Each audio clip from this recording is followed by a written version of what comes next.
आपके साथ हूं मैं खुशबू मनोरमा मिश्रा। आप देख रहे हैं लाइव टाइम्स। खबरों की शुरुआत अहम खबर के साथ। न्यायपालिका में लोगों का विश्वास मजबूत करने और पारदर्शिता सुनिश्चित करने के लिए सुप्रीम कोर्ट के सभी जजों ने एक महत्वपूर्ण फैसला लिया है। सभी जजों की संपत्ति का ब्यौरा सुप्रीम कोर्ट की वेबसाइट पर सार्वजनिक करेंगे। 1 अप्रैल को हुई फुल कोर्ट मीटिंग में सभी जजों ने यह फैसला लिया है। मीटिंग में यह फैसला लिया गया कि जजों को पदभार ग्रहण करने पर तथा जब भी उनकी संपत्ति में कोई महत्वपूर्ण चीज जुड़ती है तो वो संपत्ति का ब्यौरा चीफ जस्टिस को देंगे।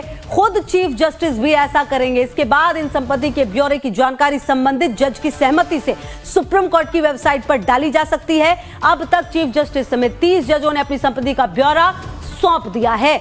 तो ये बेहद महत्वपूर्ण कदम आप कह सकते हैं। जजों की संपत्ति को लेकर यह बड़ा फैसला सामने आया है और कमलेश सिंह हमारे सहयोगी ज्यादा जानकारी के लिए इसी खबर पर हमारे साथ। कमलेश, जो थोड़ा सा डगमगाया था भरोसा, उस भरोसे को कायम रखने के लिए न्यायपालिका, क्योंकि सबसे मजबूत स्तंभ में से एक है हमारे देश के, उस पर लोगों का भरोसा बना रहे, उसके लिए यह बड़ा कदम उठाया गया है। कमलेश,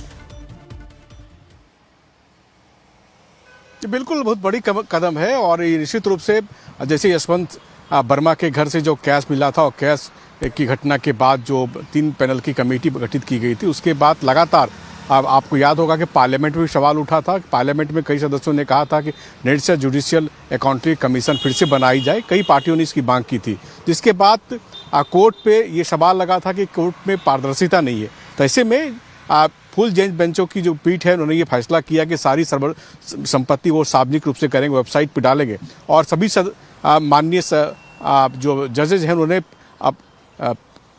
पूरा जो अपनी संपत्ति का ब्यौरा पूरा डाल भी दिया। तो ऐसी स्थिति में इस कदम के बाद निश्चित रूप से पारदर्शिता आएगी। और एक महत्वपूर्ण कदम ये भी इसमें है कि जब जब आप संपत्ति कुछ खरीदते हैं तो सारी संपत्ति का ब्यौरा आपको कोर्ट को वेबसाइट पे देना पड़ेगा। अगर ये कदम इम्प्लीमेंट सही ढंग से हो जाता और इसके बाद सुप्रीम कोर्ट के बाद हाई कोर्ट और राज्यों की जो कोर्ट्स अगर इसे इम्प्लीमेंट कर दे फिर लोअर कोर्ट में, तो निश्चित रूप से एक बड़ा मसला जो करप्शन को लेकर के जो राजनीतिक पार्टियां लगाती रही हैं और पार्लियामेंट में ये बातें उठी थी, तो वो खत्म हो पाएगी और लोगों का भरोसा जीतने में एक बार फिर से कोर्ट कामयाब हो पाएगी, ऐसा लगता है। अब देखना होगा कि क्या ये प्रेसिडेंट जो है उसको जो लोअर कोर्ट है वो फॉलो करते हैं नहीं।